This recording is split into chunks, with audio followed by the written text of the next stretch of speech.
ঢাকার মধ্যে মনোরম পরিবেশ। বিকাল হলেই মানুষ ছুটে আসে একটু ব্রাম নিতে এই আফতাবনগরে। ৮-১০ বছরের মধ্যে একটা নতুন শহর ঢাকার মধ্যে একটা ঢাকার রাজধানী তৈরি হতে চলছে এই আফতাবনগরে। আফতাবনগর প্রাকৃতিক সৌন্দর্য দেখে মনোমুগ্ধ হবেন যেই আসবেন।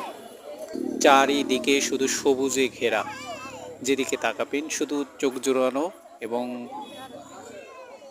মনোরম পরিবেশ, যেখানে প্রাকৃতিক সৌন্দর্যে মানুষ ছবি তুলছে, গাছগাছালি বিভিন্ন এবং এখানে তৈরি হচ্ছে ফুলের সমারোহ আছে এবং রেস্টুরেন্ট আছে হরেক রকমের, যেখানে আপনি মুখরোচ বিভিন্ন খাবার খেতে পাবেন।